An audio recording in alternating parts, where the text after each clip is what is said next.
Hello, precious souls. Welcome to a twin flame journey. I'm Aura, and this is a podcast on twin flames. For more videos, don't forget to like, share, and subscribe. Episode 5, An Unexpected Meeting, has just been released. Follow along as Aura tells the story of a twin flame journey. Also, I do have other content available regarding the twin flame journey with tips on ascension, how to get through ascension, and so much more. So be sure to check that out below in the description box. So this episode is mainly going to be about spiritual ascension, and I did release an episode on my other channel that you can subscribe to at any point in time. I talk about some tips and share a lot of information. All of that is in the description box below, but what I would like to talk about is simply about the experience. And this is something that is incredibly difficult to grasp, that not even the human mind would comprehend. And that is ascension. And there are many different versions of ascension, or what a lot of human souls would refer to ascension as. But about 99.9% of the time is triggered at a particular point on this journey between the two twin flames.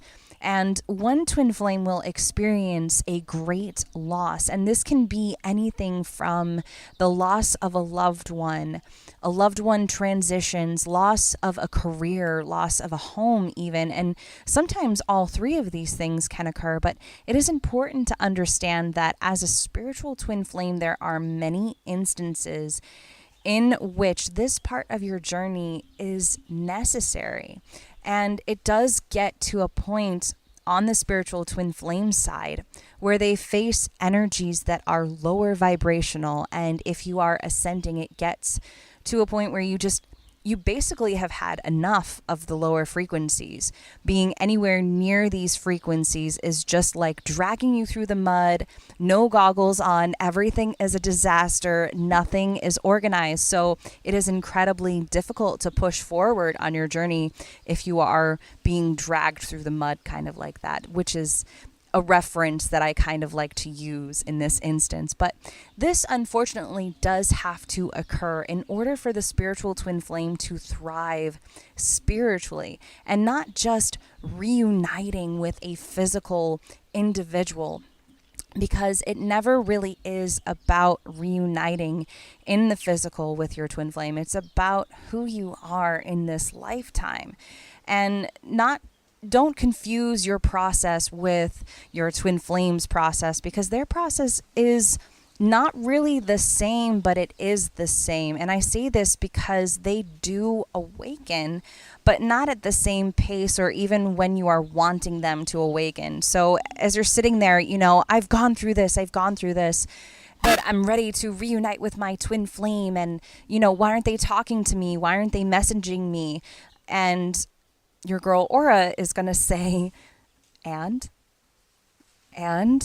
it's okay to feel that way, but you have to know that it isn't even really about that. It's about you, your twin flame, because they are you. So I say this truthfully speaking, there is a number of reasons for them not to talk to you, not to see you, not to be around you. It's too intense for them. It's difficult. It's crossing this boundary of logical and spiritual, especially if they are a matrix twin flame, because they are in the matrix. They are aware of the connection. Believe it or not, they are who you are to them, how special you are. But it's like fighting the human mind as well. You want to reject something that seems too good to be true, right?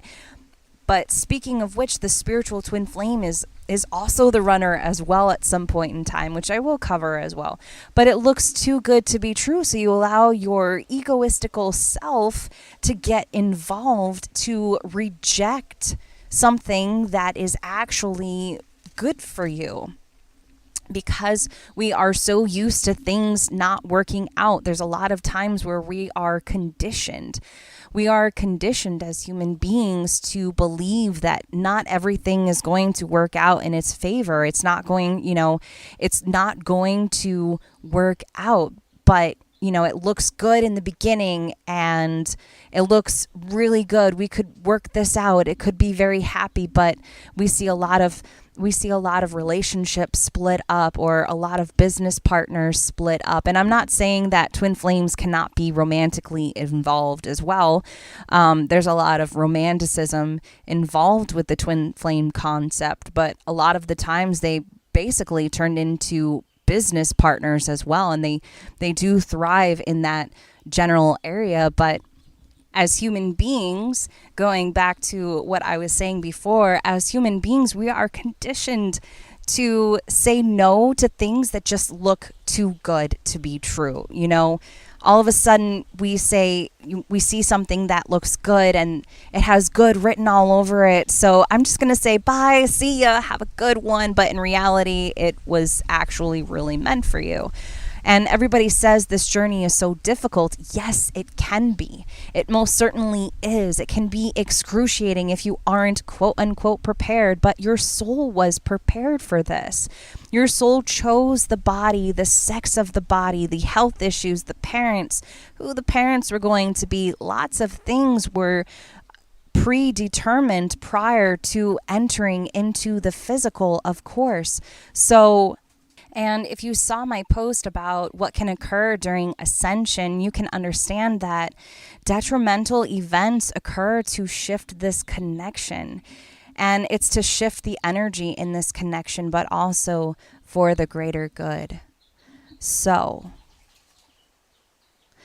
I hope that you enjoyed this episode, even though it was a little rant.